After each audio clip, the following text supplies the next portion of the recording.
जमलेल्या माझ्या शिवसैनिक बांधवांनो, भगिनींनो आणि मातांनो,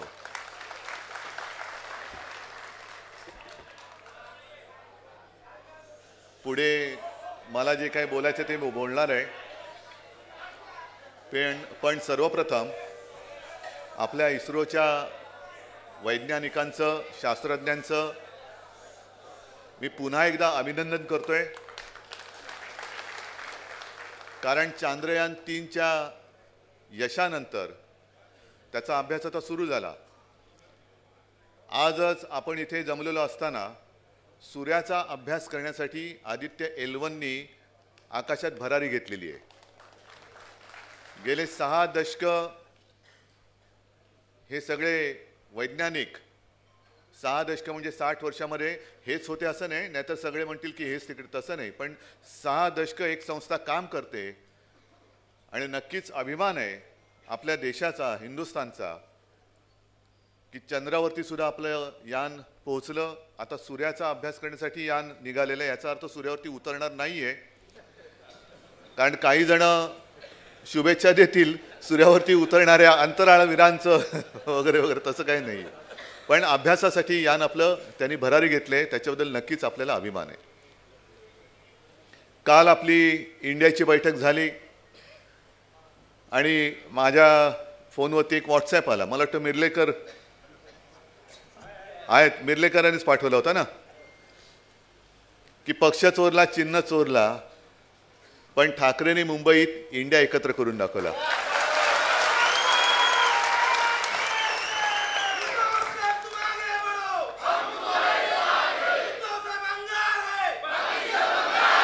याच्यामुळेच, या तुमच्या शक्तीमुळेच शिवसेनेला, मला नाही, मी कोणीही नाही, मी शून्य आहे, जे कोणी आहात ते तुम्ही आहात, आपल्याला हुकुमशाही विरोधीच्या आघाडीमध्ये मानाचं स्थान दिलं गेलेलं आहे. काही जण म्हणत असतील की मोदी हटाव आहे का, भाजप हटाव आहे का. मी म्हणेन त्याच्यासाठी कोणासाठीच नाही, व्यक्तिविरुद्ध आम्ही नाहीच आहोत, कारण एवढा मोठा देश. पण आपली जी आघाडी झालेली आहे ती इंडियाच्या नावाने झालेली आहे. आणि इंडिया म्हणजे भारत, म्हणजे हिंदुस्थान, ही आघाडी सगळी एकत्र झाल्यानंतर आता जे आपल्यावर टीका करतात ते इंडिया विरोधी आहेत आणि त्यांच्या पोटामध्ये आता गोळा उठलेला आहे. या सगळ्यावरती मी बोलणार आहे. पण आज संध्याकाळी मी जालन्याला जातोय. आत्ता आपला कार्यक्रम आहे म्हणून, नाहीतर मी आज सकाळीच जालन्याला पोहोचलो असतो. काल जो काय शासकीय अत्याचार झाला, नुसता आता निषेध निषेध निषेध करून चालणार नाही. एकतर सुप्रीम कोर्टाने त्यांच्या निकालात सरकारबद्दल ताशेरे मारलेलेच आहेत. सरकार काय आहे, कसं आहे सांगितलेलं आहे. आणि सरकार म्हणजे नेमकं कोण? पाहिलं तर एक फुल दोन हाफ आहेत. पण कोणाकडे वेळ नाहीये की राज्यात आंदोलन चालू आहे, लोक माता भगिनी उपोषणाला बसलेले आहेत. काल आणि परवा ज्या वेळेला आपल्या इंडियाची बैठक सुरू होती तेव्हा तुम्ही मला सांगा, कारण मी बघतच नव्हतो, मी या फालतू टीकेकडे लक्षच देत नाही. पण किती त्यांचे प्रवक्ते, काही त्याच्यामध्ये मंत्री असतील, नेमकी काल आपली प्रेस चालू असताना एका उपनी प्रेस कॉन्फरन्स घेतली ना. म्हणजे तुम्हाला इंडियाच्या विरुद्ध बोलायला, चिरकायला वेळ आहे. इंडिया म्हणजे काय, कोण म्हणाले चिंध्या. अरे स्वतःचं तुझं चिंध्या चिंध्या होऊन एक सरकार बनले ते बघ ना, ते ठिगळं शिव.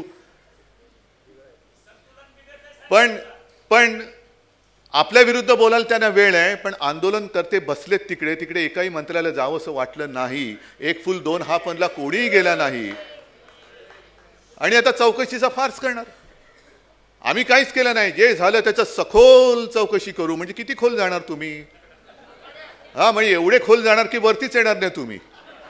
सखोल चौकशी सुरू आहे, कशाला हे थोताण करताय? बरं, स्वतः मी मुख्यमंत्री होतो, प्रत्येक मुख्यमंत्र्याला एक राज्यात काय चाललेलं आहे याची कल्पना रोज दिली जाते, गृहमंत्र्याला तर दिली जातेच. कोण आंदोलन करतंय, कोण मोर्चे काढतंय, कोणाचं काय म्हणणं आहे, काय आपल्या या एक फुल दोन हाफना माहिती नव्हतं हे आंदोलन चाललेलं आहे. मग माझा प्रश्न असा आहे की बारसूमध्ये सुद्धा जो एक लाठीमार केला, मी स्वतः गेलो होतो तिकडे बघायला, महिलांना म्हणजे मी बोलू शकणार नाही असं त्यांनी वर्णन केलं, कशा पद्धतीने त्यांना मारहाण झालेली, कशा पद्धतीने बारसूला मारहाण झाली, वारकऱ्यांवरती लाठी हल्ला झाला, आता हा कालचा लाठी हल्ला झाला, अजून चौकशा सुरू आहेत. मग ज्या पोलिसांनी करोना काळामध्ये आपल्या जीवाची बाजी लावून महाराष्ट्र वाचवलं, ते पोलीस एवढे राक्षस होऊ शकतात? सरकार बदलल्यावरती पोलिसाचा राक्षस होऊ शकतो? म्हणजे कोणतरी ह्याच्या पाठी आदेश देणारा आहे, आदेश देणारा आहे ना, आहेच ना. ह्या सगळ्या गोष्टी आता लपून नाही राहिलेल्या. तुमच्या आदेशाशिवाय पोलीस वागू कसे असू शकतात? आणि मला जी माहिती मिळाली, मी हिंगोलीच्या सभेत बोललो होतो, आता एक नवीन काहीतरी त्यांनी टुमणं लावलंय, सरकार आपल्या दारी थापा मारते लाई भारी. तो कार्यक्रम तिकडे त्यांना घ्यायचा आहे, म्हणजे घ्यायचा होता, आता घेऊ शकतील की नाही कल्पना नाही मला. आणि म्हणून यांच्या मागे लागले होते की बस झालं बस झालं बस झालं, उठा उठा उठा. आणि ते आंदोलनकर्ते सांगत होते की कोणीतरी आमच्याशी नीट बोलायला येऊ द्या, आम्हाला काहीतरी सांगू द्या. आणि अचानक बाचाबाची सुरू झाली आणि एवढा अत्याचार लाठीमार तिकडे झालेला आहे की एका 70-75 वर्षाच्या वृद्धेला सुद्धा मारहाण झाली, घरात घुसून लोक पोलिसांनी मारलेले. एवढे पोलीस राक्षस होऊ शकतात? आणि हे आपले निर्विकारपणाने आम्ही सखोल चौकशी करू, दोषींना सोडणार नाही. अरे पहिले तुमच्यावरती दोषारोप झालेत, ते झाले म्हणून तुम्ही त्या कळपात गेलात आणि सत्तेवरती बसलात, तुम्ही कोण दोषी म्हणून कोणाची चौकशी करणार? आणि जर खरोखर हा विषय सोडवायचा असेल, आरक्षणाचा विषय हा त्या त्या समाजासाठी फार महत्वाचा आहे. कारण आरक्षण म्हणजे काय? आम्हाला न्याय हक्क पाहिजे आमचा. किमान समान कार्यक्रम एक वेगळा भाग, पण समान नागरिक कायदा, सगळ्यांना समान ज्या सुविधा ते द्या ना. त्याला तर म्हणतो मी समान नागरिक कायदा, नाही तर नुसतं एखाद्या धर्माच्या विरुद्ध आणखीन कोणाच्या विरुद्ध ही समानता नाही आहे. सगळे माझे नागरिक ही कायद्यासमोर सगळे सारखे आहेत, सगळ्यांना सुद्धा मानाचं पान हे वाढलं गेलंच पाहिजे. याला म्हणतात समान नागरिक कायदा किंवा समान नागरी पद्धती. आणि आता तर आणखीन कर झालेला आहे. गणपती आपले 17-18 येत आहेत, 19. हे हिंदुत्ववादी सरकार, जगद्गुरु तिकडे बसलेत. पण नेमकं गणपतीच्या दिवसामध्ये तुम्ही अधिवेशन कसं लावता? नेमकं गणपतीच्या दिवसात दुसरे तुम्हाला मुहूर्त नाही सापडले काय? तुमचे ज्योतिषी आणले तरी कुठून मुहूर्त काढणारे? सगळे माझे इथे सुद्धा बसलेले सगळ्या महाराष्ट्रातून आलेले पदाधिकारी आहेत. पण मुंबई गणपती असो, आणखीन आंगणेवाडी असो, ही जाते कोकणामध्ये जातात सगळी माझी माणसं. आणि महाराष्ट्रभर गणपतीचा उत्सव मोठ्या प्रमाणात सुरू असतो. अशा उत्सवाच्या काळामध्ये असं नेमकं तुमचं काय अडकलेलं आहे की तुम्ही खास अधिवेशन तिकडे घेताय? मग गेले 1-2 महिने जे झालं, तुम्ही मणिपूरवरती बोलायला तयार नव्हता. शेवटी अविश्वास ठराव आणून बोलायला लावलं तरी सुद्धा तुम्ही मणिपूरवरती 2-3च मिनिटं बोललात, बाकी सगळं भरपूर बोललात, भरपूर. पण मणिपूर नाही, बाकी भरपूर. मग त्यावेळेला हे तुम्हाला करता नसतं आलं. गणपती नंतर पण तुम्ही हिंदुत्ववादी ना, सणांच्या आडवे याल पण पितृपक्ष पाळणार. पितृपक्षात घ्या ना अधिवेशन, का नाही घेत? पण अधिवेशन तुम्ही घेतच आहात. मी त्याचं काल मी निषेध केला होता, आज सुद्धा हिंदू द्वेष्ट सरकार म्हणून मी निषेधच करतो. पण आता पुढचं बोलतो. चला, मी आज तुमच्या अधिवेशनाचं स्वागत करतो. पण या अधिवेशनामध्ये जसं तुम्ही सुप्रीम कोर्टाने दिल्ली सरकारच्या बाबतीत एक निर्णय दिला होता अधिकारांच्या बाबतीत, तो निर्णय तुमच्या मनाविरुद्ध लागला.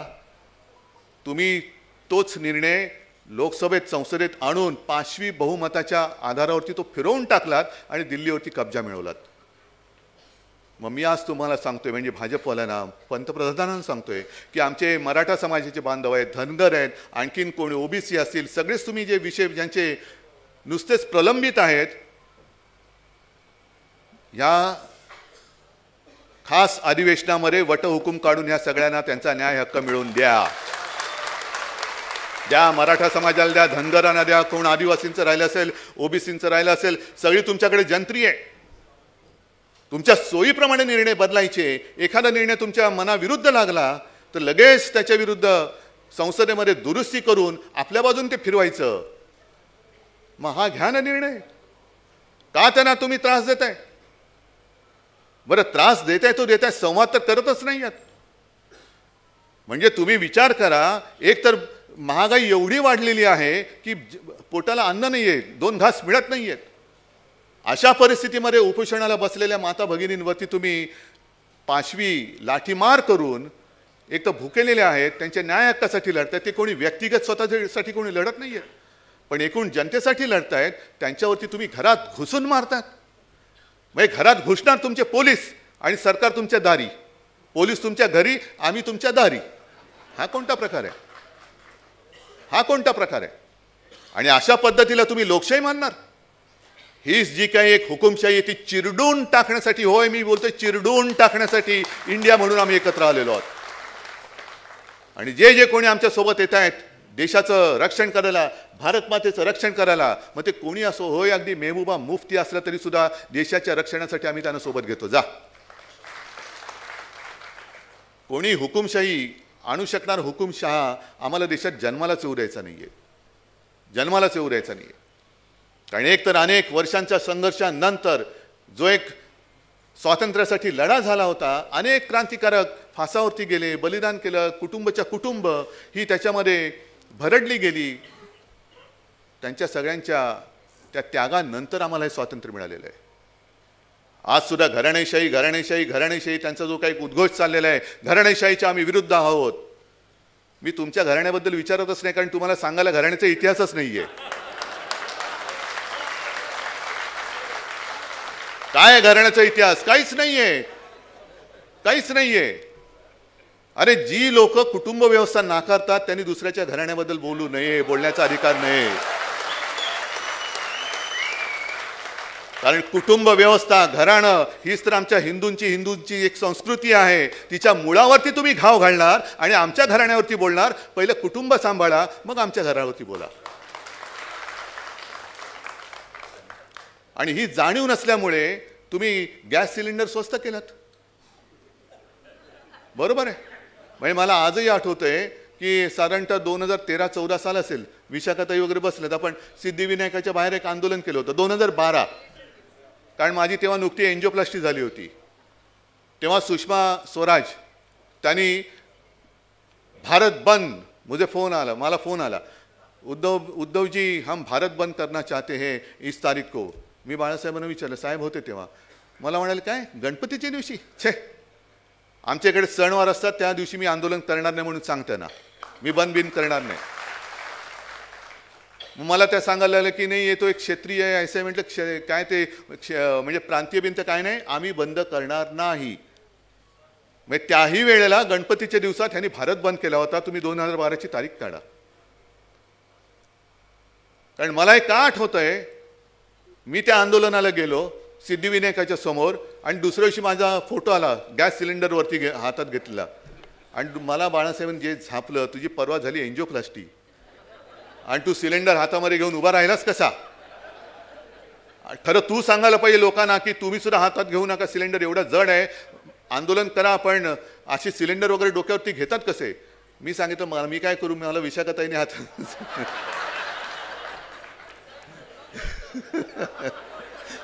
मग खूप चिडले. मग म्हटलं जरा थांबा, म्हटलं तो थर्मोकलचा सिलेंडर होता. हा मग ठीक आहे. पण सांगण्याचा मुद्दा काय, माझं कौतुक करण्याचा भाग नाहीये. तर त्याही वेळेला हे गॅस सिलेंडरचं जे आंदोलन केलं होतं ते गणपतीच्या दिवशी केलं होतं, नंबर 1. आणि नंबर 2, त्यावेळेचा गॅस सिलेंडरचा दर काय होता आणि आजचा दर किती झालाय हे तुम्ही 10 वर्षात काय झालं हे लोकांसमोर आपल्याला मांडायला पाहिजे. हे लोकांसमोर मांडायचे. मग तेव्हा 250, 300, 350 रुपये झाला असेल. आज 1200च्या वरती गेला होता, त्याचे 200 रुपये कमी केले. म्हणजे 5 साल लूट आणि 2 महिने की छूट. 2 महिने छूट.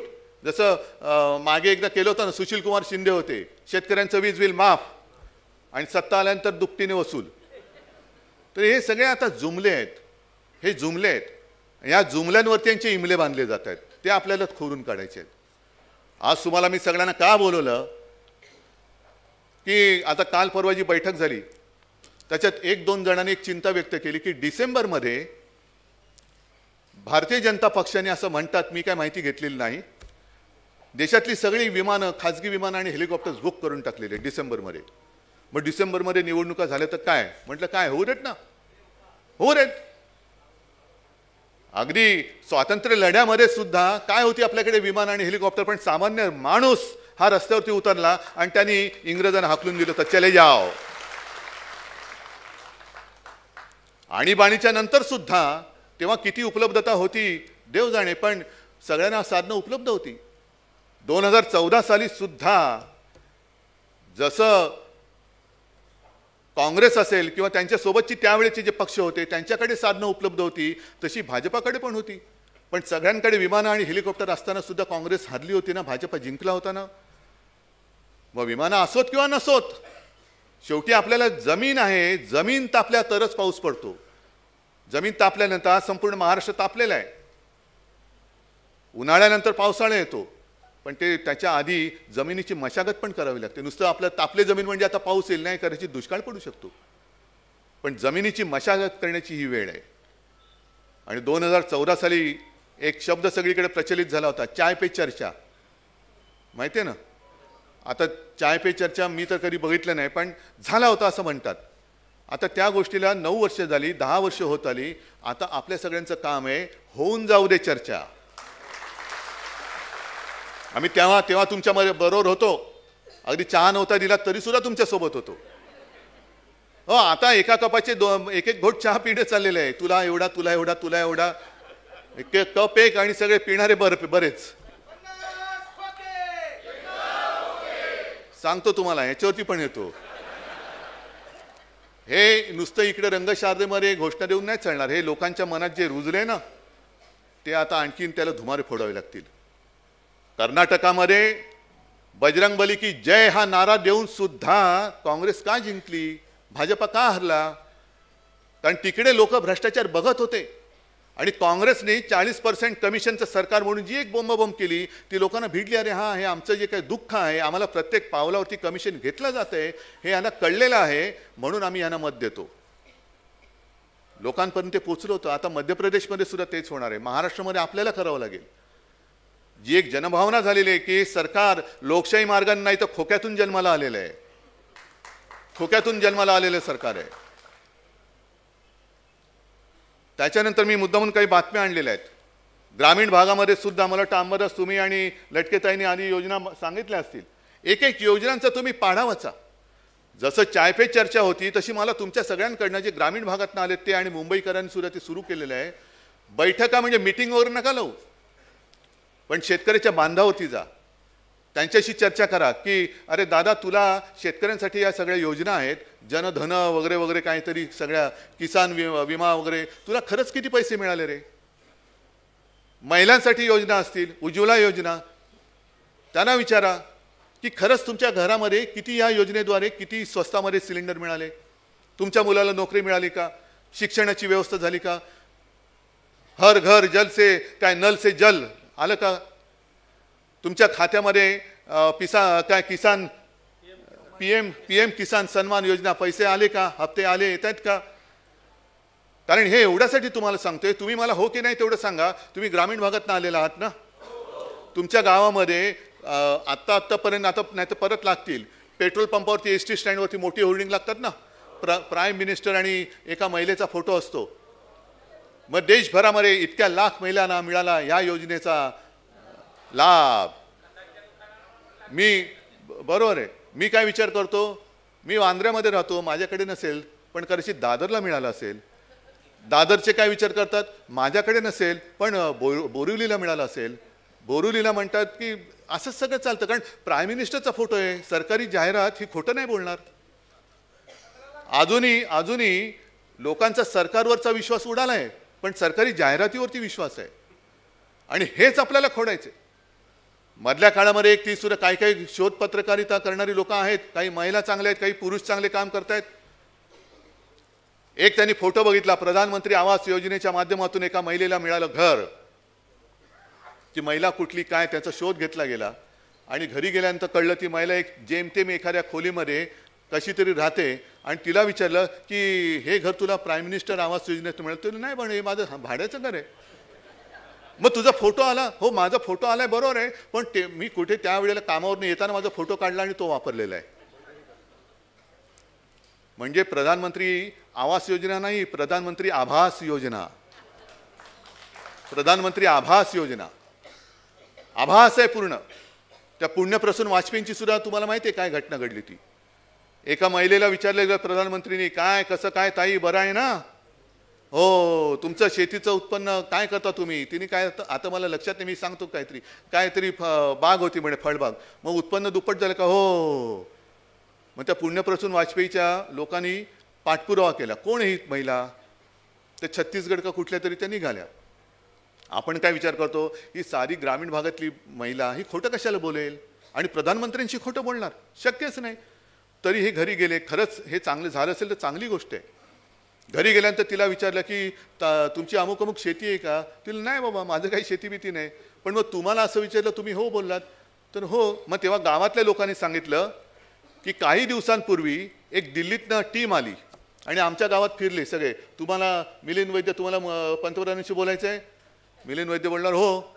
मग बोलायचं असेल तर तुम्हाला ट्रेनिंग घ्यावं लागेल. मग ट्रेनिंग काय घ्यायचं की तुम्हाला हा प्रश्न विचारल्यानंतर हे उत्तर द्यायचं, हा प्रश्न विचारल्यानंतर हे उत्तर द्यायचं, याला हो म्हणायचं याला नाही म्हणायचं. मिलिंद वैद्य तयार. बसला तिकडे आणि बोलला त्यांनी. पण हे सगळे जे काय थोतांड आहे ना हे आपल्याला कळत नाही. आपण म्हणतो ही गरीब बिचारी आदिवासी असेल साधी शेतकरी आहे ही खोटं का बोलेल. हा संपूर्ण आता प्रधानमंत्री आभास योजनांचा काळ आता सुरू होतोय.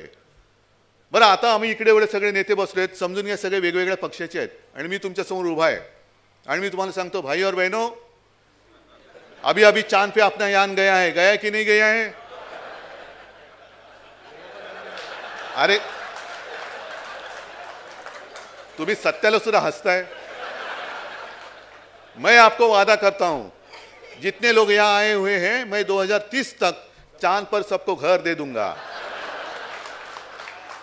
बरोबर आहे. यापैकी एकाही नेत्याला विचारा तुम्हाला करता येणं शक्य आहे का. आदेश देणार. होम मिनिस्टर असलं तरी चंद्रावरती घर देणार का.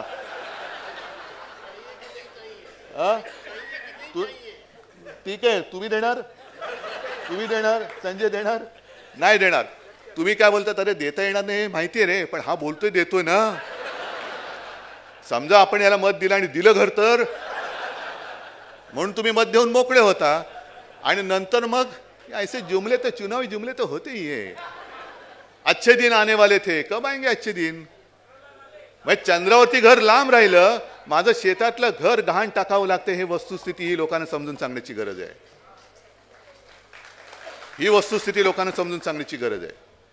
गॅस सिलेंडर तुम्ही स्वस्त केला. माझं तर मत आहे पेट्रोल आणि डिझेल पण करा आणि काही पुढचे जानेवारी नंतर एक 4 महिने निवडणुका जिंकण्यासाठी गॅस सिलेंडर फुकट द्या आणि वरती 500 रुपये द्या. पेट्रोल भरणाऱ्याला सुद्धा प्रत्येक लिटर मागे 10 रुपये द्या. देऊ शकतात. कारण एवढं लुटलंय की नुसतं एक थोडेसे असे पैसे फेकायला त्यांचं काय तसं जात नाही. कारण पुढची कमाई करायची त्यांना. तुम्ही विचार करा साधारणतः खास करून महिला आल्यात. गॅस सिलेंडर 200 रुपयांनी स्वस्त झाल्यानंतर आज डाळीचे भाव काय आहेत. किती रुपये किलो आहे. 170. तूर डाळ चणा डाळ ही डाळ ती डाळ बरोबर आहे. त्याच्यानंतर भाज्या किती महाग होत आहेत. गहू तांदूळ सगळं. मग गॅस स्वस्त केला तरी त्याच्यावरती शिजवायचं काय. आणि मग हे आता याने काय साधलं जात नाही. मग दंगली पेटवायच्या. म्हणजे सत्यपाल मलिक आणि त्या महुआ मोहित्रा त्यांनी जे काय सांगितलेलं आहे फार भयानक आहे.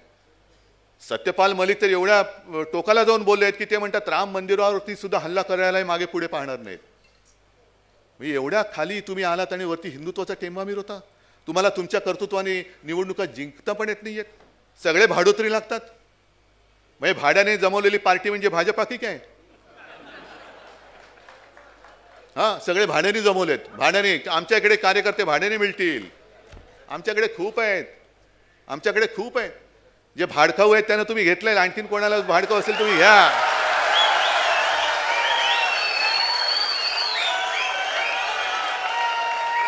कारण शिवसेना भाड्यावरती चालत नाही, शिवसेना निष्ठेवरती चालते, शिवसेना हिमतीवरती चालते, शिवसेना जिद्दीवरती चालते.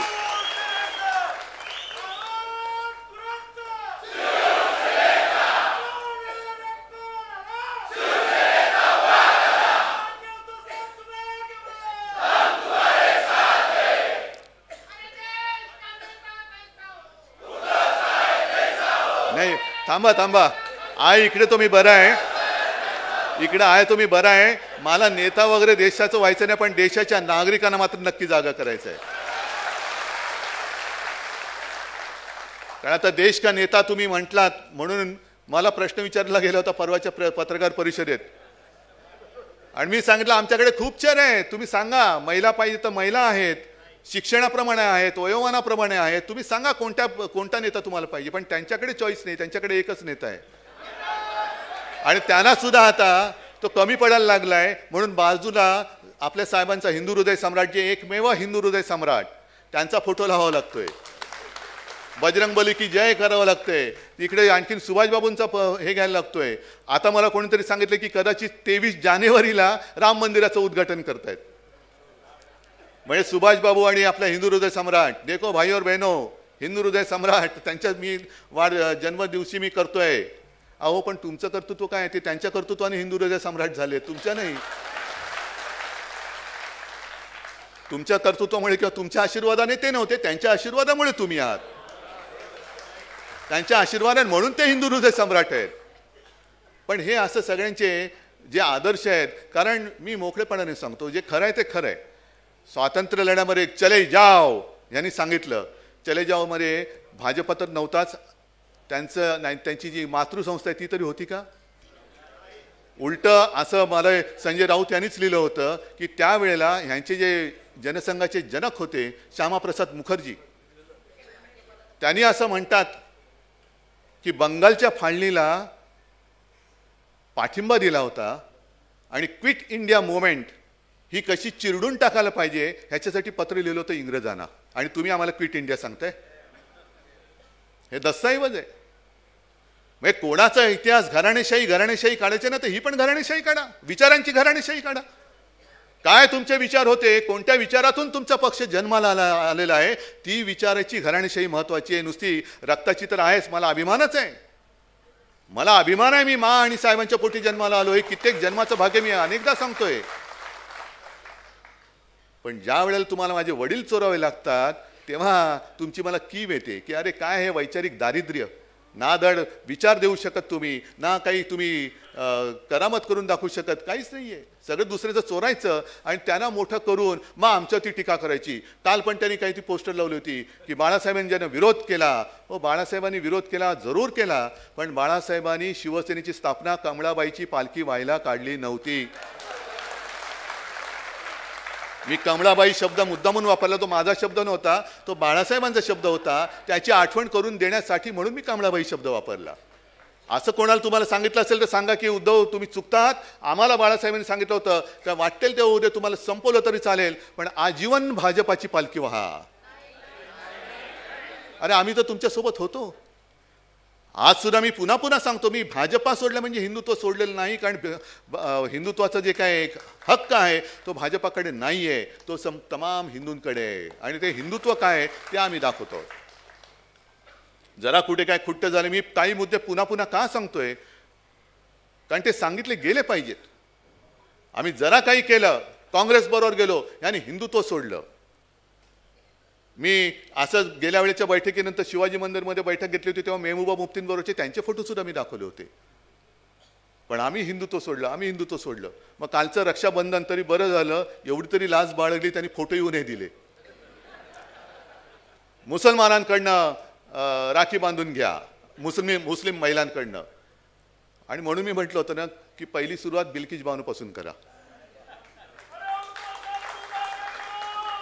बरं, आता तर राखीबंधन होऊन गेलेलं आहे. मग काल जालनामध्ये ज्या माझ्या माता भगिनींवरती तुम्ही त्यांच्या डोक्यामध्ये लाठ्या मारल्या ना, जा हिम्मत असेल तर त्यांच्याकडनं राखी बांधून घ्या. घरात घुसून बारसूमध्ये सुद्धा तुम्ही महिलांवरती लाठीमार केलेला आहे, वारकऱ्यांवरती मारलेला आहे, सगळीकडे लाठीमार करताय, लाठीचार्ज करताय. हे सरकार आपल्या दारात उभं करू नका. या सरकारला हाकलून द्या पहिले. आम्ही सुद्धा सरकार चालवलेलं आहे. होय, मी आता गर्वाने सांगतो, अभिमानाने सांगतो. मला तेव्हा काही अनुभव नव्हता, पण 2.5 वर्षाच्या त्या कालखंडामध्ये एक सुद्धा दंगल आपण होऊ दिली नव्हती. कोरोनाचा संकटाचा काळ होता, संपूर्ण जग हादरून गेलं होतं. त्या काळामध्ये आपण काम केलेलं आहे. प्रशासनाचा अनुभव मी पण घेतलेला आहे. आणि म्हणून मी सांगतो की त्यावेळेला जीवावरती उदार होऊन काही पोलीस त्याच्यात मृत्युमुखी पडले. मग पोलीस असतील, महसूल यंत्रणा असेल, इतर सगळ्या गोष्टी असतील, तुम्ही शिवसैनिक तर होतातच. जीवाची बाजी करून ते जे जीव वाचवण्यासाठी लढत होते, ते असं जीवघेणा हल्ला करू शकणार नाही कोणाच्या तरी आदेशाशिवाय. का नाही तुम्ही जाऊन त्यांच्याशी बोललात? सरकार आपल्या दारी म्हणजे करताय काय तुम्ही? जे आंदोलनाला बसलेत त्यांच्याशी बोलायला तुम्हाला वेळ नसेल तर काय चाटायचं तुमचं सरकार? काय चाटायचंय? आणि म्हणून मी आज जे काय त्यांच्याकडे जातो आहे ते त्यांची विचारपूस करायला जातोय, मुद्दामून जातोय मी. कारण शांततेने सगळं चाललं होतं. आजपर्यंत मराठा समाजाने अनेक आंदोलनं केली, मूक मोर्चे काढले, सगळं काही केलं, पण कुठेही त्यांनी तोल ढळू दिला नाही, अजिबात नाही. आणि मी स्वतः त्याला साक्ष आहे. मी मुख्यमंत्री असताना सुद्धा मी अनेक त्यांच्या संघटनांशी वारंवार बोललेलो आहे, भेटलेलो आहे, त्यांच्या सूचना ऐकलेल्या आहेत, त्याच्याप्रमाणे आपण काम केलेलं आहे. हा लढा त्यावेळेला यांनीच सांगितलं होतं ना ह्या उपनी, की मी जे केलेलं आहे ते 100% झाल्याशिवाय राहत नाही. मग करायचं होतं ते 1.5 वर्षात केलं का नाही, 1 वर्षात केलं का नाही, काय तुम्ही पावलं टाकली होती या विषयाच्या दृष्टीने, ते सुद्धा लोकांना जाऊन सांगा. पण काम करणाऱ्यांना बदनाम करून टाकायचं म्हणून मी आणल्यात 1-2 बातम्या. आता हे 2 हे आहेत. हे मुंबई उद्ध्वस्त कोण करते हा गेल्या मला वाटतं 1-2-4 दिवसापूर्वी लोकसत्तेत आलेला लेख आहे, संजय जाधव यांनी दिलेला आहे. आणि त्याच्यात त्यांनी चांगली बाजू मांडली की मुंबई महापालिका एक अतिशय सगळं भीषण संकटात असताना कोणाकडनं काही सूचना जगातनं मिळणं शक्यच नव्हतं. त्यावेळेला जीवावरती उदार होऊन तिने मुंबई वाचवली. धारावीचं संकट, धारावीमध्ये संकट आलं होतं तेव्हा तिथले सगळे दिल्लीचे जे अधिकारी येत होते मला भेटत होते. घाम फुटलेला असायचा. उद्धवजी कुछ तो करो नाही तो धारावी गई. म्हटलं गई मतलब क्या करू? नाही कुछ भी करो, बस ही त्यांची सूचना, मोलाची सूचना, कुछ भी करो. म्हटलं आपने देखा है? हाँ गया हूं मैं, इसलिए तो बोल रहा हूं. मग त्या काळामध्ये धारावीची सुद्धा लोक इकडे आले असतील. एकेका झोपडीत सगळीकडे तशीच असते. आपण सगळ्यांना सांगत होतो घरी राहा, घराबाहेर पडू नका, पण ते एका घरामध्ये 8-8, 10-10 लोक राहतात. एका घरात राहून सुद्धा कोरोना होत होता. जी काय सार्वजनिक शौचालय होती ती दिवसातनं 3 वेळा 5 वेळा आवश्यकतेनुसार सतत त्याचं सॅनिटायझेशन चाललं होतं. लोक सगळी ही यंत्रणा लागली होती कामाला. आणि त्याच्यामध्ये काहीतरी खणून काढून तुम्ही आता त्यांना गुन्हेगार ठरवताय. उगाच काहीतरी काढायचं. मला त्यांना तोच प्रश्न विचारायचा आहे. तुमचे तिकडे विश्वगुरू बसले होते. मला सांगा महाराष्ट्राखेरीज दुसऱ्या राज्यांनी तुमच्या भाजपच्या शासनाच्या ह्याच्यात फील्ड हॉस्पिटल दुसऱ्या कोणी उभारून दाखवलं तर मला दाखवा. साधारणतः कोरोना येण्याच्या आधी मी विधानसभेत बोललेलो आहे 7 ते 8 हजार एकूण रुग्णशय्या आपल्या राज्यामध्ये होत्या. त्या पहिल्या लाटेत आपण 3.5 लाखाच्या वरती नेल्या होत्या. नेल्या कोणी एवढ्या? रेमडेसिवीर तर नेत होते. ते कसे गेले होते? अर्ध्या रात्री त्यांचं कोण पट्ट्या पकडल्यानंतर सगळे धावत गेले होते बुडाला आग लागल्यासारखे आणि पोलिसांची उज्जत घालत बसले होते. हेच होते उप आणि तेव्हाचे विरोधी पक्ष नेते. थांबा एक मिनिट थांबा जरा, मला थोडं बोलू द्या तर पुढचं माझं भाषण राहील. आपल्या कोरोनाच्या टेस्टच्या सुद्धा जे काही यंत्रणा होती, एक आपल्या कस्तुरबामध्ये, दुसरी पुणे आणि तिसरी नागपूर, त्या तिनाच्या सुद्धा आपण 600च्या वरती चाचणी केंद्र उघडली होती. चाचणी केंद्र कारण लस किती दिली होती, सगळं किती दिली. आता ते तुम्ही जर असं म्हणणं असेल की मोदीजींनी लस शोधली नसती तर, मोदीजींनी लस जर का शोधली असेल तर ते तुम्हाला चंद्रावरती काय सूर्यावरती पण घर देऊ शकतात. पण ही सगळी थापेबाजी करायची आणि पुन्हा आपली टिमकी वाजवायची. कोरोनामध्ये जेव्हा माझे सगळे लोक, माझी संपूर्ण यंत्रणा, महाराष्ट्राची यंत्रणा ही जीवावरती उदारून काम करत होती, तेव्हा तुम्ही तिकडनं थाळ्या वाजवा, गो करोना गो, दिवे लावा, कोलांटे उड्या मारा, बेडूक उड्या मारा, झिम्मा खेळा, फुगडी खेळा, हे असे यांचे चाळे होते. Go corona go. तुम्ही काही तेव्हा मदत केली नव्हती. एक जी काय होती लस, याच्या पुढे तुम्ही विकत घ्या. मी तेव्हा मंत्रिमंडळाच्या बैठकीत सांगितलं होतं की आपल्याला किती लस लागणार आहे त्याच्यासाठी चेक तयार ठेवा, एका रकमी चेक देऊन आपण सगळी लस खरेदी करायची. पण कळवल्यानंतर म्हणाले नाही नाही तसं नाही, ते आपण तुम्हाला कोटा मिळणार, कोटा. मग द्या म्हटलं, मग कशाला जाहीर करताय, विकत घ्या म्हणून. आम्ही घ्यायला तयार होतो, मला एका दिवशी सगळं तुम्ही द्या, आम्ही यंत्रणा लावतो. कारण आपण त्यावेळेला सुद्धा ही काही अभिमानाची गोष्ट नाही पण समाधानाची होती की देशामध्ये एक दिवस असा पण होता की सर्वात जास्त लसीकरण करणारं राज्य महाराष्ट्र हे पहिलं होतं. ही सगळी आपण कामं करतो, पण आता ती यंत्रणा त्याच्यामध्ये कुठेतरी भ्रष्टाचार करायचा झालाय ह्याच्यामध्ये. पण मग तुमचा भ्रष्टाचार कोणी काढायचा? आता जो काही सीएजीचा रिपोर्ट आलेला आहे, रस्त्यामध्ये कित्येक पटीने खर्च वाढलेले, कित्येक पटीने. म्हणजे एवढा खर्च करून सुद्धा खड्डे तर पडणारच आहेत.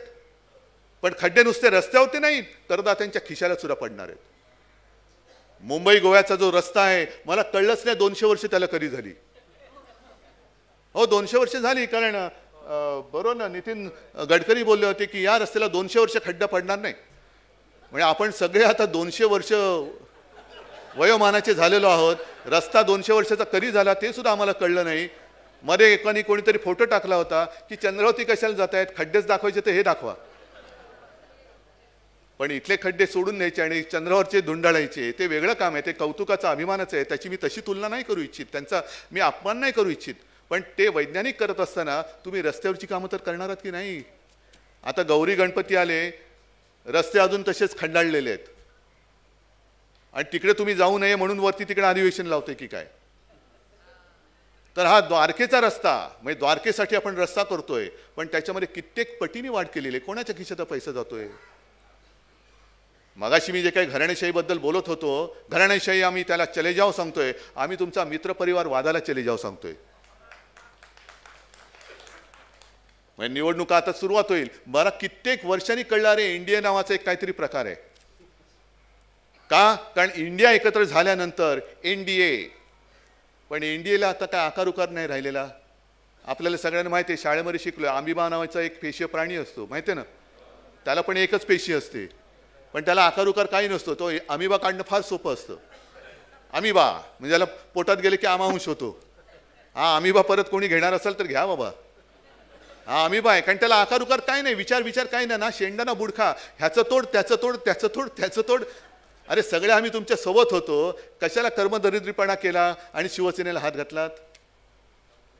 आम्ही होतो ना सोबत, 2014ला होतो, 2019ला होतो. जर मला जे काय तुम्ही वचन दिलं होतं ते मी माझ्या आई वडिलांची शपथ घेऊन शिवतीर्थावरती बोललेलो आहे. कारण मी आई वडिलांच्या पेक्षा दुसरा देव प्रत्यक्ष तरी पाहिलेला नाही, प्रत्यक्ष तरी पाहिलेलं नाही. पण ते खोटं तुम्ही ठरवलं. ते जर का तुम्ही माझ्याबरोबरचं वचन हे पाळलं असतं तर 2.5 वर्षात तुमचा किंवा 2.5 वर्षात शिवसेनेचा मुख्यमंत्री होऊन गेला असता आणि आता फुलचे हाफ झालेले कदाचित फुल म्हणून बसले असते. मग हे का तुम्ही तोडताय? बरं, चौकशीचा फार्स जो तुम्ही केलात, मोदी बोलले होते की नॅशनल करप्ट पार्टी. काल शरद पवार म्हणाले ते सिंचन घोटाळ्याची चौकशीच करा. पण आता ती चौकशी, त्या सगळ्या आरोपांची चौकशी सुरू केल्यानंतर आज का काल बातमी आलेली आहे की अजितदादांचं वगैरे नावच त्या ह्याच्यातनं काढलं. म्हणजे मग तुम्ही लॉन्ड्री का नाही काढत? लॉन्ड्री सरळ उघड लॉन्ड्री काढा. पण इकडे माझ्या शिवसैनिकाला छळायचं, अगदी किशोरीताई असेल, अनिल परब असेल, संजय राऊत असेल, आणखीन कोण कोण असेल, यांना छळायचं आणि आला नाहीस तर तू आत जाशील. अरे ठीक आहे, तुमचे पण दिवस येणार आहेत आतमध्ये जायचे.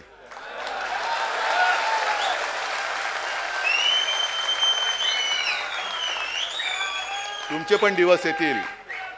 आणि या आमच्या नुसती मशाल हे चिन्ह नाहीये, ही आग आहे, आग. या आगीशी खेळू नका, आगीशी खेळू नका. थोडे दिवस राहिलेत, आनंदात राहा. हेलिकॉप्टरने शेतात जा, आराम करा. आराम मंत्री म्हणून एक खातं निर्माण करा. आराम मंत्री काय करतायत? आराम करतायत. आराम मंत्री शेतात गेले, हेलिकॉप्टरने गेले. पण आज महाराष्ट्रामध्ये दुष्काळ पडलेला आहे. महाराष्ट्रात जवळपास दुष्काळ पडलाय. बरं तर बरं, मी हिंगोलीच्या सभेला गेलो होतो आणि त्या सभेत मला कळलं की आता दुष्काळाच्या उंबरठ्यावरती आहोत. पण मागे जेव्हा अतिवृष्टी झाली होती त्या अतिवृष्टीचे पैसे, दुष्काळ सदृश परिस्थितीत सुद्धा अतिवृष्टीचे पैसे दिलेले नाहीयेत. म्हणजे अतिवृष्टी होऊन कधी गेली, आता दुष्काळाच्या उंबरठ्यावरती पाऊस आला नाही तर पिण्याच्या पाण्याची बोंब होणार आहे. पण तेव्हा कधी मागे झालेले त्या अतिवृष्टीचे पैसे दिलेले नाहीत, दुष्काळाची नुकसान भरपाई देणार केव्हा? जा शेतकऱ्यांना विचारा, बोला त्यांच्यामध्ये. 1 रुपयामध्ये पीक विमा योजना, म्हणजे तुम्हाला कळलं काय त्याचा अर्थ? पीक विमा योजनेमध्ये एक हिस्सा केंद्र सरकार टाकतं, दुसरा हिस्सा राज्य सरकार टाकतं आणि तिसरा हिस्सा जो मामूली असतो तो शेतकरी टाकतो. त्या शेतकऱ्याच्या हिस्साचे पैसे हे राज्य सरकार टाकणार. चांगली गोष्ट आहे. मग 1 रुपया तरी कशाला घेताय? फुकट द्या. पण अर्ज भरायला मला वाटतं 1000 रुपये, हो ना अमरस? अर्ज भरायला 1000 रुपये आणि विमा 1 रुपयात विमा. हे तेवढं पुरतं समजू नका. या भूलताप आहेत. जो शेतकऱ्याचा जो हिस्सा होता तो सरकार भरणार, तो तुमच्या करदात्याच्या खिशातून भरणार आणि शेतकऱ्याला पीक विम्याची जी काही नुकसान भरपाई मिळणार ती 23 रुपये, 75 रुपये, 110 रुपये. मग बाकीचा पैसा हा जाणार कोणाच्या? तुमच्या मित्रांच्या कंपनीच्या खिशात जाणार आहे ना. हे त्याच्या मागचं सगळं. आपण काय होतं, 1 रुपयात विमा दिला, आम्ही खुश, पण तो विमाची पैसे ते तुमच्या सगळ्यांच्या खिशातनं काढले गेलेले आहेत. आज सुद्धा कांद्याचा प्रश्न भडकलेला आहे. काय नाही, अजून आम्हाला काय हिंदुत्व आणि सगळं हेच. जे शिवसेना प्रमुख सांगायचे की कांदा कसा असतो हे मंत्र्याला जरा हुंगून दाखवा, कांद्याचा उपयोग काय असतो. पण शेतीमालाला कधी भाव मिळणार नाही. शेतकऱ्यांचं उत्पन्न दुप्पट होण्याचं हे अजून अर्धवट राहिलेलं आहे. आजची दिन तर आनेवालेच नाही आहेत. 15 लाख रुपये हे सगळं मी त्या विधानसभेच्या पहिल्याच अधिवेशनात काढलं होतं, आलेलंच नाही आहे. पण हे आता लोकांमध्ये जाऊन तुम्हाला बोलणं सुरू करावं लागेल. अजूनही कित्येक हजार शेतकऱ्यांना पीक कर्जच मिळालेलं नाही आहे. बरं, पीक कर्ज हे पहिल्या पिकाचं, दुसऱ्या पिकाचं, आता खरीप कधी सुरू संपतं, रबी कधी सुरू होतं, काहीच कळायला मार्ग नाही आहे. कारण एवढं हवामान विचित्र झालेलं आहे. कोणती पेरणी, कोणतं पीक, कधी पाऊस पडणार, कधी रक्कम मिळणार, कधी कर्ज काढणार, काहीच नाही आहे. आणि त्याच्यात अजून एक गोष्ट यांनी केलेली आहे. मोठ्या शेतकरी म्हणजे मोठे शेतकरी काय गुन्हेगार आहेत असं मी म्हणत नाही. इतर सुद्धा मोठे उद्योगपती काय सगळेच गुन्हेगार आहेत असं मी म्हणत नाही. पण छोटे शेतकरी जे आहेत त्यांना अगदी वेळ प्रसंगी पत्नीचं मंगळसूत्र गहाण टाकून कर्ज घ्यावं लागतं. त्यांच्या मागे जप्तीच्या नोटिसा लागतात. आणि नुकताच एका निवृत्त सरकारी अधिकाऱ्याने एक सर्वे केला मराठवाड्यामध्ये. सर्वे भयानक आहे. तो मी सांगणार नाही, कारण मला माझ्याकडनं त्याच्यामध्ये भर नाही टाकायची. पण सर्वे एवढा भयानक आहे आणि तो गेल्या वेळेच्या पेरणीच्या आधीचा आहे. मराठवाड्यामध्ये किमान 1 लाख शेतकरी हे नैराश्याच्या गर्तेमध्ये, काहीतरी स्वतःचं बरं वाईट करून घेण्याच्या मानसिकतेत आहे. आणि त्याच्यामध्ये आता हा दुष्काळ, त्याच्यामध्ये हा कालचा लाठीमार, त्याच्यामध्ये होणारी भाववाढ, मग त्याच्यामध्ये कुठेतरी गॅस सिलेंडर 200ने स्वस्त, हे सगळं जे काही चाललेलं आहे हे लोकांसमोर जाऊन आपल्याला त्यांच्याशी बोलावं लागेल. होऊन जाऊ दे चर्चा. त्याच्यासाठी मी म्हणतो की असं बॅनर लावून करू नका, कारण पक्षाची मीटिंग ही पक्षाची मीटिंग नाही आहे. ही होऊन जाऊ दे चर्चा, ही जशी मन की बात आहे तशी ही जन की बात असली पाहिजे. ही जनतेची गोष्ट आहे. लोकशाही याला म्हणतात की लोकांचं ऐकलं पाहिजे, लोकांचं ऐकलं पाहिजे. लोक काय म्हणतात, लोकांना काय पाहिजे. आणि जर एखादी गोष्ट देऊ शकत नसेल तर हात जोडून सांगा, दादा तू मागतोयस पण हे देता येणं शक्य नाही आहे. ताई तू हे मागतेस बरोबरपणे देता येणं शक्य नाही. दाखवा ना प्रामाणिकपणा. लोक आनंदाने तोही स्वीकारतील. प्रामाणिकपणा नकाराचा असला तर तोही स्वीकारतील, पण प्रामाणिकपणाने जा. खोट्या खोट्या गोष्टी करून नुसतं पुन्हा एकदा आपला संपूर्ण देश आपल्या टाचेखाली घ्यायचा. न्यायालयाचे निर्णय सुद्धा आपल्या सोयीनुसार बदलायचे. पण जसा प्रसंग आपल्याकडे झाला, दिल्लीच्या वटहुकूम काढून दिल्लीबद्दल दिल्ली ताब्यात घेतली, मुंबई आता केंद्रशासित करण्याच्या दिशेने वाटचाल सुरू झालेली आहे. मी सांगतो ना, मी मुख्यमंत्री होतो म्हणून हे सांगू शकतो. 2 ते 3 वेळेला नीती आयोगासोबत बैठका झाल्या आहेत. 2 वेळा तर मला वाटतं सह्याद्रीमध्येच झाल्या आहेत. एकदा कदाचित व्हिडिओ कॉन्फरन्स झाली असेल. पण तेव्हा कोणीही हा प्रस्ताव आणला नव्हता की मुंबईचा विकास दिल्लीच्या वाटे नीती आयोगाच्या माध्यमातून करायचा. उलट नीती आयोगाचे अधिकारी चांगले होते. मला सांगत होते की उद्धवजी आप बोलो, स्टेट के लिए तुमच्या राज्यामध्ये एवढं काही आहे, करता येणं शक्य आहे, तुम्ही आमचा उपयोग करून घ्या. तुम्हाला जिथे पाहिजे असेल. मग त्यांनी ती संभाजीनगरची ऑरिक सिटी वगैरे त्या ह्याच्यामध्ये केली. असं काही दुसऱ्या गोष्टी डेव्हलप करायच्या त्या करा, ग्रामीण भागात करा. मुंबई समर्थ आहे. मुंबईमध्ये घोटाळा घोटाळा घोटाळा घोटाळा आत्ता होतोय. प्रशासन आणल्यानंतर घोटाळा होतोय, रस्त्यात घोटाळा होतोय, सगळीकडे घोटाळा होतोय. तुम्ही अनिल परब तुम्ही सुद्धा ते सांगितलं घोटाळे. आपला मोर्चा सुद्धा मोठा निघाला होता. त्या घोटाळ्याची चौकशी नाही करायची, त्याला न बघता क्लीन चिट. स्वतःचे कोणी त्याच्यात अडकता कामा नाहीत, सगळ्यांना क्लीन चिट देऊन टाकायचे. पण मुंबई आपल्या ताब्यात कशी येईल? मुंबई तर कोणी, हे सगळ्यांनी काल सांगितलं, हे जे मिंदे आहेत ना, सत्तेचे गुलाम, त्यांना मुंबईबद्दल प्रेम नाही. पण मुंबईकरांना आणि महाराष्ट्राला मुंबईचं महत्त्व माहिती आहे, मराठी माणसाला मुंबईचं जेवढं महत्त्व माहिती आहे तेवढ्या त्या मिंद्या झालेल्या कोणाला कळणार नाही आहे. मुंबई आपल्याला अशीच मिळालेली नाही आहे, रक्त सांडून बलिदान देऊन ही मुंबई आपण मिळवलेली आहे, मराठी माणसाने मिळवलेली आहे. आणि त्या दोघांच्या, सगळ्यांचं नाही मी म्हणत, पण ते वरती जे बसले त्यांना ती एक पोटदुखी आहे की मुंबई ही स्वायत्त कशी, मुंबईची जी काय ठेव आहे ती 90,000 कोटीपर्यंत पोहोचली कशी? मग ती तिजोरी रिकामी करा, मुंबईला भिकेला लावा, आपल्या दारात उभी करा, मग आम्ही तिच्या डोक्यावर बसतो. मुंबई तोडू शकत नाही, पण मुंबई खतम करणार. आता सुद्धा जी काय उधळपट्टी चाललेली आहे, गणपती उत्सव केव्हा आहे, नवरात्री केव्हा आहे, आणि मुंबईतली रोषणाई कशासाठी आहे हेच कळत नाहीये. काय रोषणाई करून नुसतं बरबटून टाकले, त्याला नीटनेटकेपणा आणा. नुसतं विकास विकास विकास म्हणजे दिव्याची रोषणाई नाही आहे. विकास म्हणजे नीट पाणी मिळते की नाही आहे.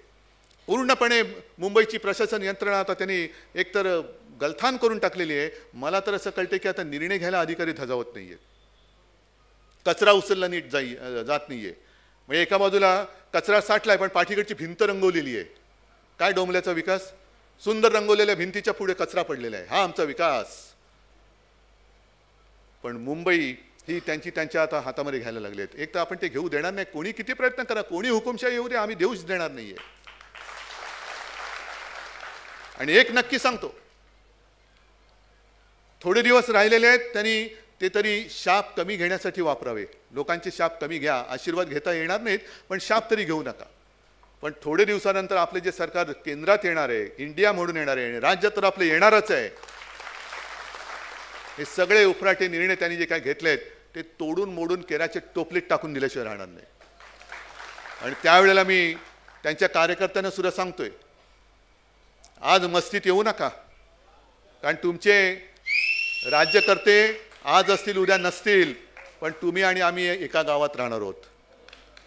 पोलीस सुद्धा आहेत, अधिकारी आहेत, सगळी तुमची कुटुंब, तुमचे सगळे आपल्याला इकडे गुण्यागोविंदांनी राहायचं आहे. त्यांची सुपारी घेऊन कुठेतरी अडकीत त्यात सापडू नका, कुठेतरी अडकीत त्यात सापडू नका. आणि म्हणून ही जी काय निवडणुकांची तयारी आहे, हो निवडणुकांची तयारी आहे, ही आजपासून तुम्हाला करावी लागेल. प्रत्येक गाव, वाडा, वाडी, बांध, पार, अगदी सलून, चहाची टपरी, एसटी डेपो, जिथे जिथे लोक जमतात तिथे तिथे जाऊन तुम्हाला ह्या योजना घेऊन विचारावं लागेल की हे तुम्हाला मिळालं की नाही मिळालं, हे करताय की हे झाले ते नाही. उलटं माझं मत वेगळं पण आहे. जर योजना सगळ्या यशस्वी झाल्या असतील ना, आनंद आहे, चला आम्ही निवडणूकच नाही लढत, कारण तुम्ही चांगलं काम करताय. पण खोटं काम करत असाल आणि हिंदुत्वाचा बुरखा घालणार असाल तर तो आम्ही टरा फाडल्याशिवाय राहणार नाही. त्याच्यासाठी आम्हाला चर्चा करायची. मला वाटतं बाकी सगळ्यांना तुम्हाला मार्गदर्शन व्यवस्थित झालेलं आहे. त्याचबरोबरीने एक काम करायचे, नुसतं त्यांच्या योजनांचा पर्दाफाश तर करायचा आहेच, पण आपण केलेली कामं ही सुद्धा लोकांच्या मनामध्ये पुन्हा बिंबवावी लागतील. कारण आता ते तेच करतायत की शिवसेनेने आणि महाविकास आघाडी सरकारने 2.5 वर्षात करोना काळामध्ये केलेलं काम हे ते पुसायचा प्रयत्न करतात. मग करोनामध्ये भ्रष्टाचार झाला, करोनामध्ये काढा. माझं तर आव्हान आहे, मुंबई, ठाणे, पुणे, सगळ्या नाशिक, पिंपरी चिंचवड सगळ्या महापालिकांची चौकशी करा. त्याचबरोबर देशातल्या पहिल्या सगळ्या राज्यांची चौकशी करा. आणि पुन्हा एकदा सांगतो, PM केअर फंडाची सुद्धा चौकशी करा. याला म्हणतात समान नागरी कायदा. सगळ्यांची चौकशी, सगळ्यांना एका तराजूत टाका. ज्याचं तराजू जड होईल तो पाताळात जाईल, हलका असेल तो आकाशात जाईल. जा करा सगळ्यांची चौकशी, पण स्वतः काही करायचं नाही आणि दुसरा काय करतो ते वाकत बघत बसायचं, हे नाही. हे हिंदुत्व होऊ शकत नाही. हे हिंदुत्व नाहीये. चौकशी करणार असाल तर देशभरात सगळ्यांची करा, पण त्याच्यासाठी तुम्ही मुंबई महापालिकेचं नाव जे जगभरात झालं त्या माझ्या मुंबईला, मुंबा आईला, मुंबा देवीला, तिचं नाव घेऊन स्थापन झालेल्या शहराला आणि तिच्या यंत्रणेला बदनाम करू नका, अजिबात करू नका.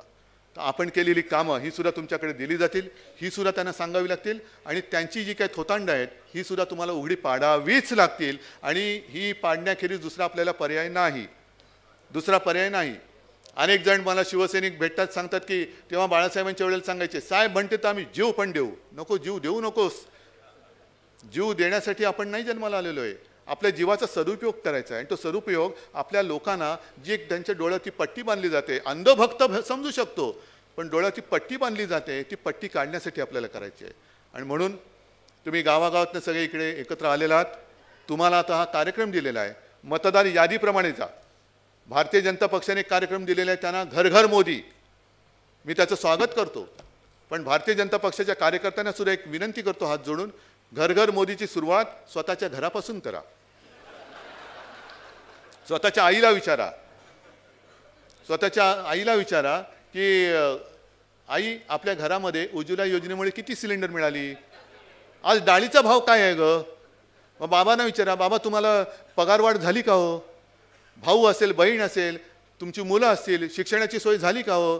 घरामध्ये नळातनं पाणी येतं का नुसताच आवाज येतो भाई और बहनो? नाही, सांगतात नाही, एवढं विज्ञानाने झेप घेतले की नळ उघडल्यानंतर सुद्धा भाई और बहिनो आवाज येऊ शकतो. तर ही मी भाजप, पण भाजपच्या कार्यकर्त्यांचं काय झालेलं आहे नेमकं, त्यांच्या आता सतरंजा झालेल्या आहेत, पायघड्या. मला त्यांच्याबद्दल पूर्ण आदर आहे. मी चेष्टा करत नाही, मी टिंगल खरंच करत नाही आणि टोमणा तर अजिबात मारत नाही. मी खरं आज चिडून बोलणार होतो पुन्हा एकदा कलंक.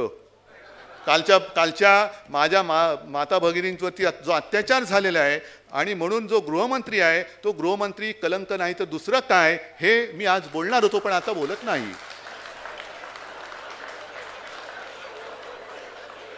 घराघरामध्ये पोलीस घुसून मारतायत. मारलं, बारसूला पोलिसांचा अत्याचार झाला, वारकऱ्यांवरती लाठीमार झाला. काल शांततेत आंदोलन करणाऱ्या माझ्या मराठा समाजातील माता भगिनींवरती आणि बांधवांवरती अत्याचार झाला, घरात घुसून झाला. हा गृहमंत्री कलंक आहे असं मी आता म्हणणार नाही, पण तो कसा आहे हे लोकांना सांगण्याचं काम तुम्ही करायचंय. करायला तयार आहात? कारण तुम्ही घोषणा जोरात दिली, घोषणेचा आवाज देशभर गेला, म्हणून तर काल आपल्याला यजमानपद मिळालेलं, म्हणून तर यजमानपद मिळालेलं. पण आता ही सगळी काही ठिगळं जोडलेली एनडीए आहे, ती ठिगळं ह्याच्या ठिकऱ्या उडवण्यासाठी शिवसेना प्रमुखांचा शिवसैनिक समर्थ आहे. आणि तो एकदा त्यांनी जिद्दीला पेटला तर तो करून दाखवल्याशिवाय राहत नाही, आणि तसं तो राहणार नाही अशी अपेक्षा व्यक्त करतो, विश्वास व्यक्त करतो. तुम्हाला सगळ्यांना शुभेच्छा देतो. जय हिंद, जय महाराष्ट्र.